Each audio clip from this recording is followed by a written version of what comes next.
What's up, interpreters? This is Marc Stern. I'm a professor at Virginia Tech and been doing research in interpretation for about 20 years. What's up, interpreters? This is Bob Powell from Clemson University. I'm a professor there and have worked with Marc doing research for the last 20 years on interpretation.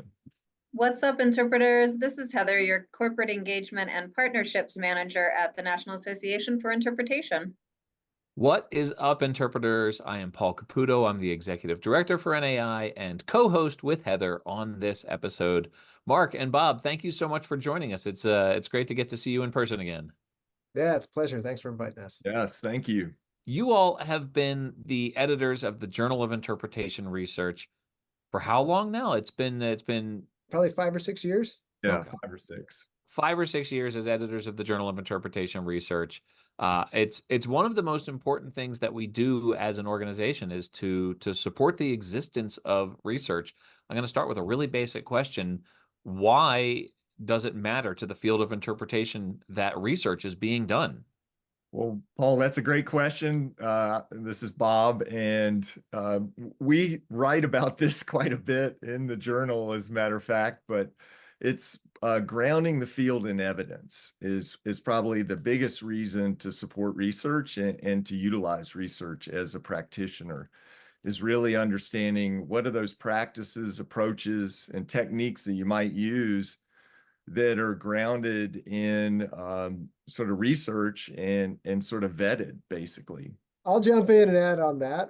I think just following up on what Bob said, we do research also for problem solving, right? So our programs aren't going well. We're not having the visitation we expect. The outcomes just don't seem to be what we want them to be. Well, like we can rely on our intuitions and guess what's going on, or we can actually do systematic research and have evidence to support, potential paths forwards and solutions to those problems.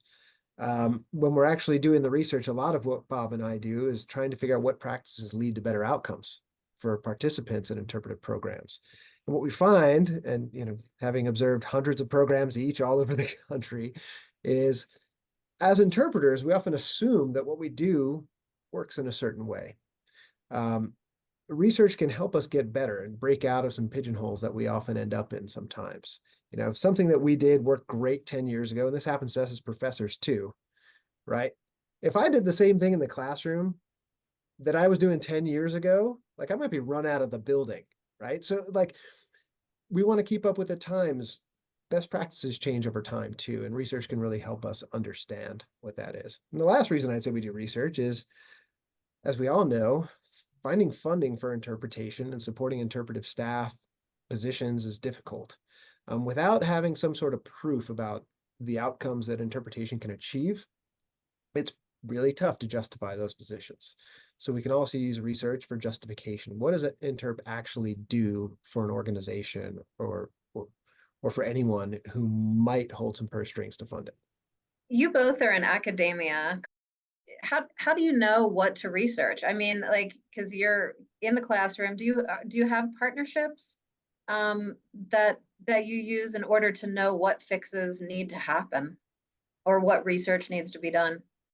Great question. And in large part, I would say we're pretty practical as far as us individually and researchers, and the field often comes to us with their problems. And we then put a sort of a academic and research lens to that issue and maybe draw upon past research. What can we learn from that, as well as broad theory to help us examine a complex problem that maybe the field's wrestling with. Who's coming to programs? Why not, is an example. And so we might draw upon a lot of different theories to explain that and what they desire as well, and looking across past research to help us sort of craft approach for answering that question in the current context. And so we're very grounded in the field and in these partnerships and providing sort of practical results. And I would say for the most part, the field in general is super practical and grounded in the field. Almost all the research that you see in the journal is problem-based or helping to improve the performance of interpretation. Yeah, if I can, I'd love to riff on that just for a sec. Um, Bob mentioned theory and bringing that into the field, right? And oftentimes, as a practitioner, in the field, we tend to like cringe at that word theory. What we find, like from our perspective, is there's nothing as practical as a good theory, because what a theory does is it provides principles to inform practice, right? So what we do is use theory and kind of look at problems, and theory identifies certain principles we can examine to see if they are at play, in fact. So a principle is kind of like the idea of X tends to lead to Y in Z conditions, right? So if we think about that in interpretation, an interpretive program with an excellent interpretive theme that connects to universal concepts tends to produce more meaningful outcomes for visitors in a live program. But we can also hypothesize that instead of a theme, maybe it's active engagement of the audience, and if they're hands-on, that might lead to better outcomes. So what we add as researchers is really testing out different principles in different conditions to determine what works when and where and for whom. He mentioned organizations coming to us. An example, recently, the National Park Service, I was talking to Paul earlier, we did a study on their interpretive planning process because the agency and leaders in the agency decided that their long-range interpretive planning process just wasn't working for everybody in the agency. So that would be a case where they would come to external folks like us who aren't inside it. We can look at it from the outside, and we can bring these theories and principles to bear to kind of take there's no such thing as a purely objective look, but a more objective look perhaps at what's happening and what are some opportunities for improvement. You all have been in the field of interpretation for many years, but as editors of the journal for, just over half a decade now, have you seen trends in the research that is coming to you? How have changes in the world, changes in the field affected the research that you all are seeing as editors of the journal? Honestly, what I'm detecting, and there's no empirical anything behind this, it's just my impression, is that there's actually less research happening in the field than there maybe once was. And I think that might be a product of just funding sources for this type of work. In other fields, typically professional organizations, like similar to NAI, NAI does a great thing. They support this journal. Oftentimes you might have organizations that also support research grants to actually get research done in the field. I think what we see in our field is it takes kind of entrepreneurial academics and researchers to go out and find that funding. So I don't know whether it's COVID related or whether it's just something that general trend over time, but it has become sort of, the field seems to be shrinking just a little bit from my perspective in terms of how many folks are doing really good interpretive research. I don't know if you see that, Bob. Yeah, I was going to maybe frame it a little differently, is that I think what may be going on is that there are many, many new journals, and fields have sort of splintered. And so there's a lot of allied and sort of parallel fields that are drawing folks that may have published, for example, in the Journal of Interpretation Research in the late 80s and 90s. And drawn them into maybe a tourism journal or a museum journal or informal education journal. And so we're finding that to really get a handle on the field and what we know about, let's say, best practices or anything else, you really have to cast a very wide net to understand sort of what research is happening in interpretation currently. I wonder if the actual interpretation programs are also decreasing at universities, at colleges, and I wonder if that would affect it too. At least I feel like, and this is anecdotal, and maybe you have more evidence than I do, that there are less interpretation programs around the country.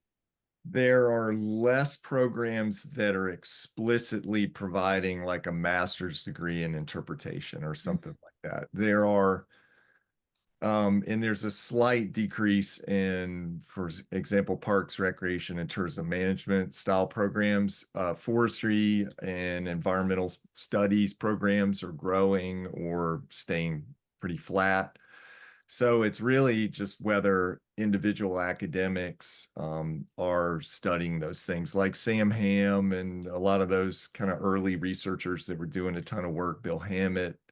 They were in departments that are still in existence today.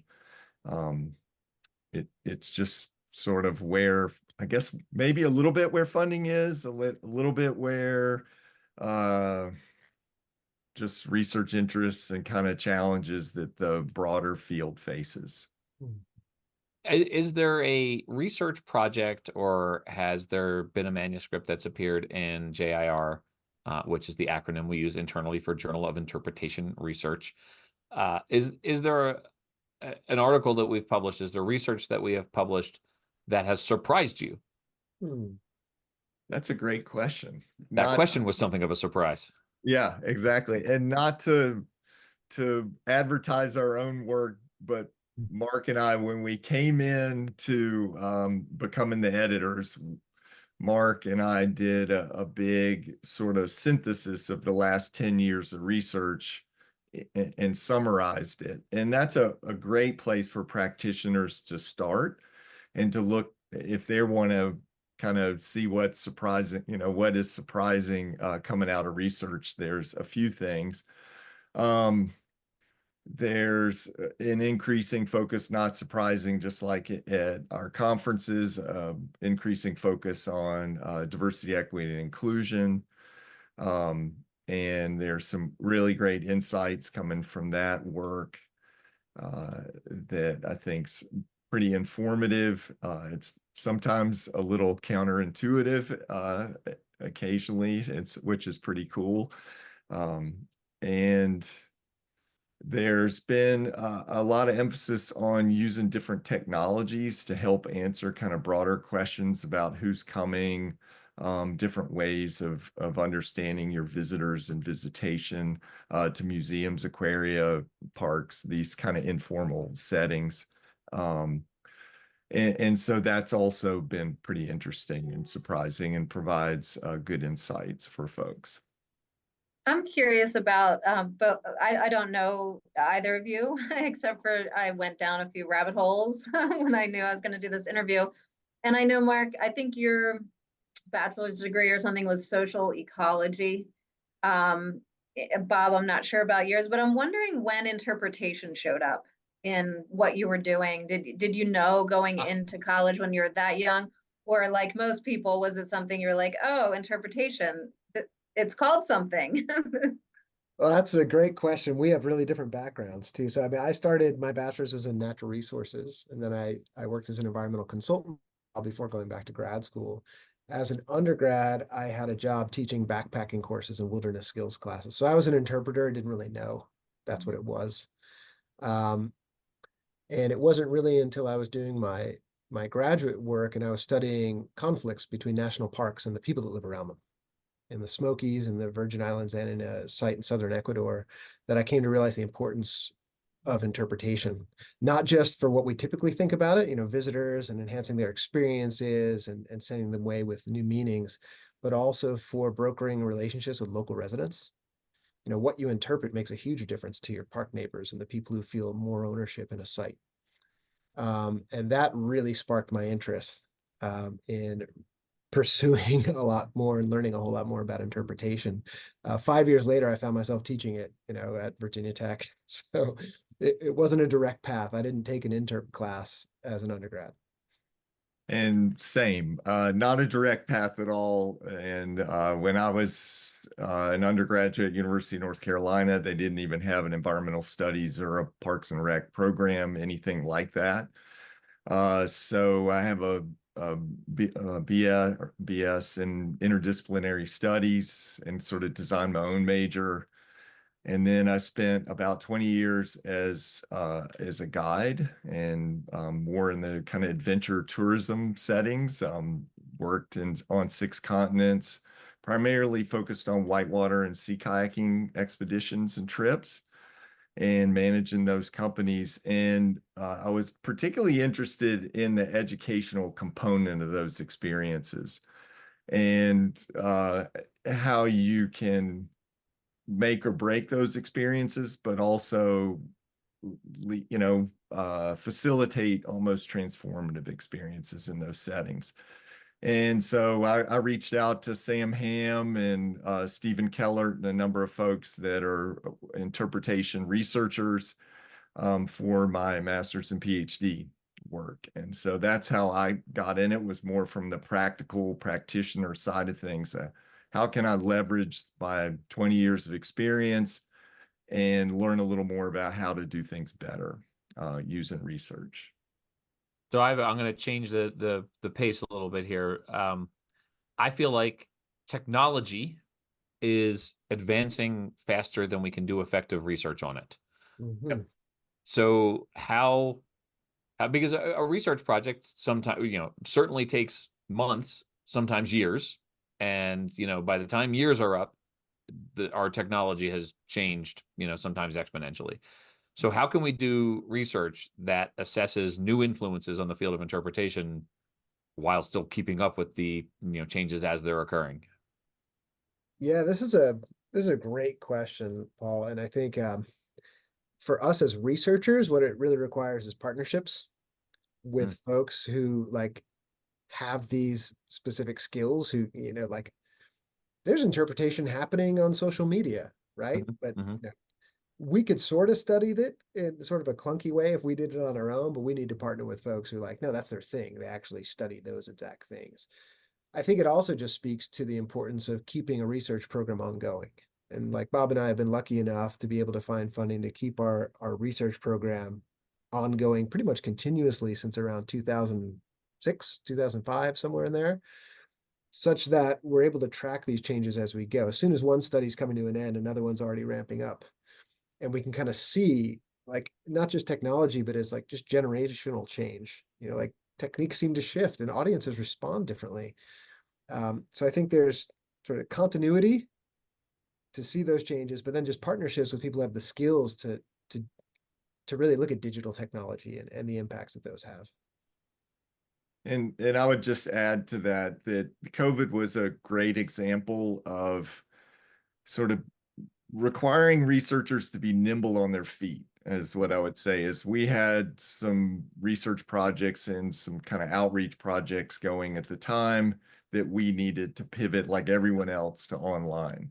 And so folks were really struggling both programmatically with how to adjust and how to provide meaningful interpretation through Zoom, through other tech, through technology, basically. How can they do that and fulfill their mission and not just close shop and give up for a year and a half? And so we were right there with them and adapted our approach to research, and we're trying to answer those questions in real time. And so we were using sort of feedback from the field and sort of peer-to-peer learning is what I would describe it as. It's not maybe your classic research study, but it was very provocative, and we all learned a lot from each other. And then we were able to also kind of support that with theory and with evidence from drawn from broader and allied areas,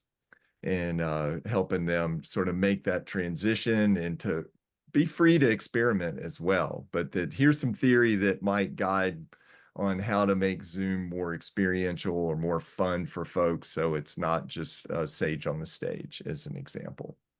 Yeah, so what Bob's talking about, we actually organized what we called an evidence-based learning network. So we had 40 organizations all together. These were actually organizations providing environmental education. And then we did another one with Park Service units that were doing broader, cultural and environmental stuff.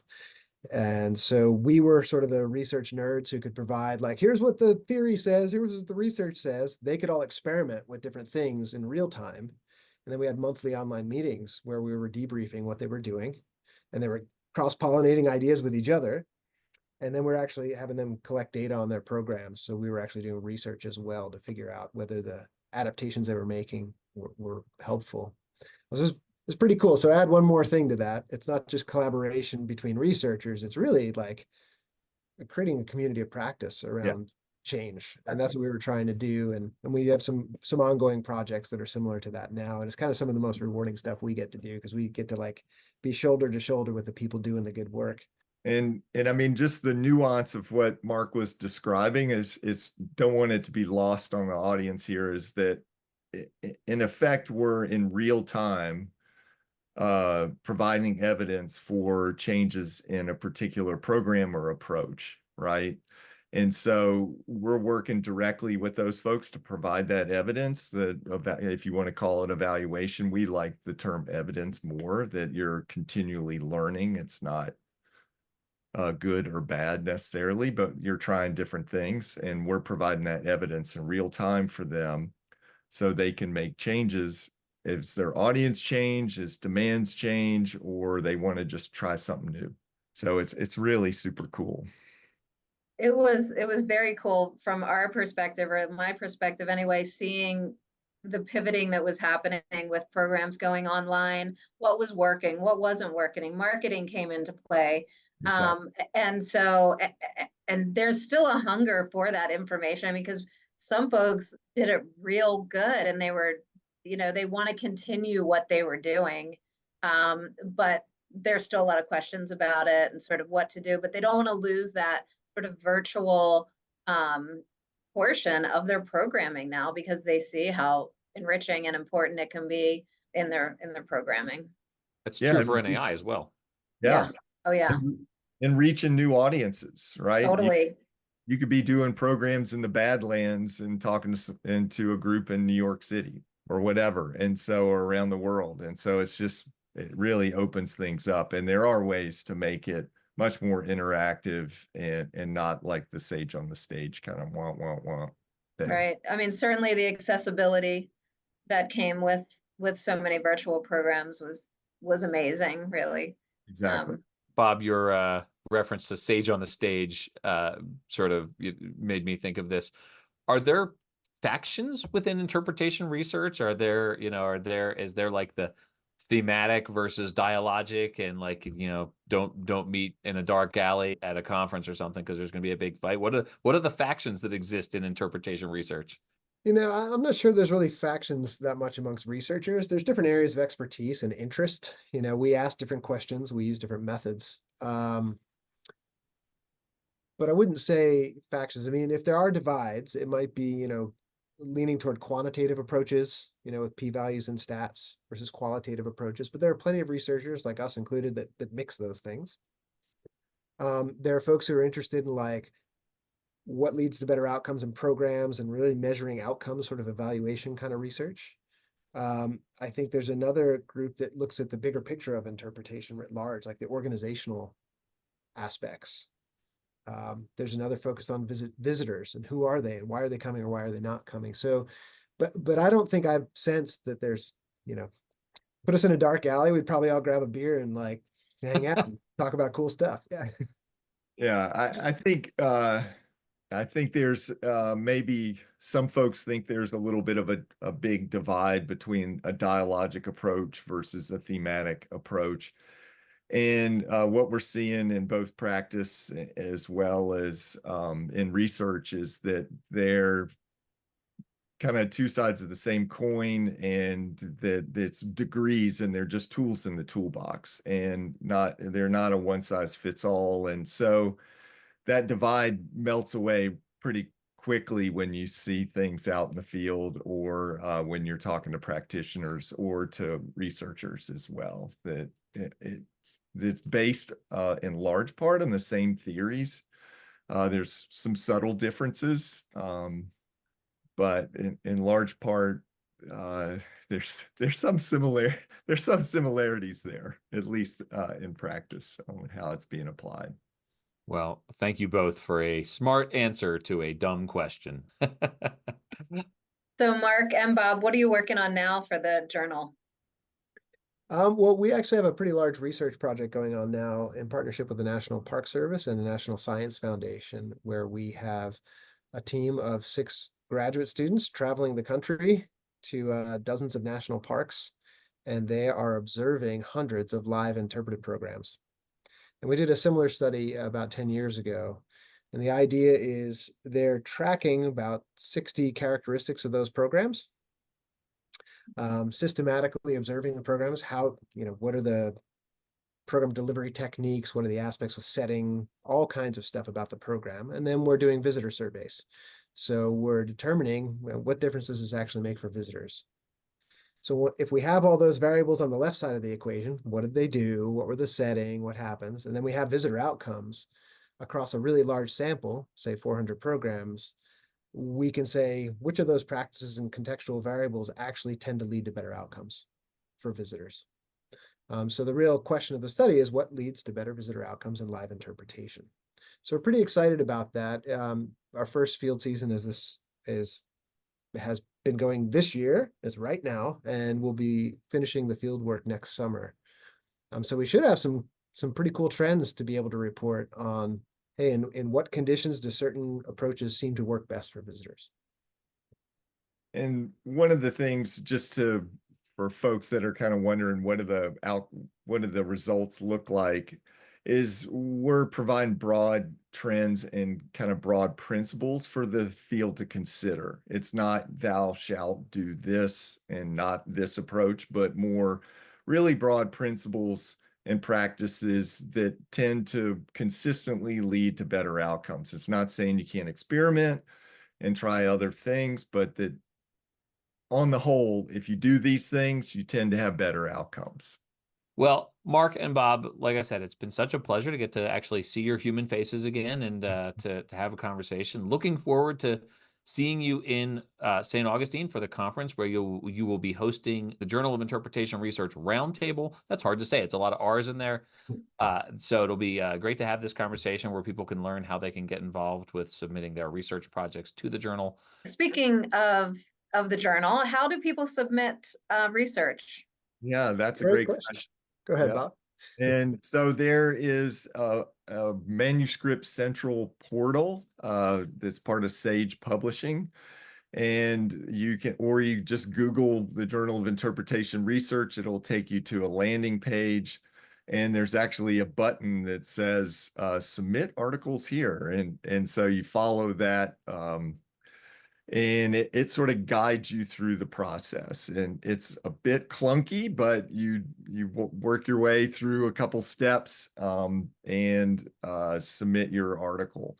And if you have questions, though, you can contact Marc and I directly about the suitability of research and kind of broad questions like that. We can't give you oh yeah, it's going to be published, because everything's peer reviewed. But we can certainly answer about just general topics and suitability. And I'll just add real quick, if you're thinking of submitting an article, wonderful.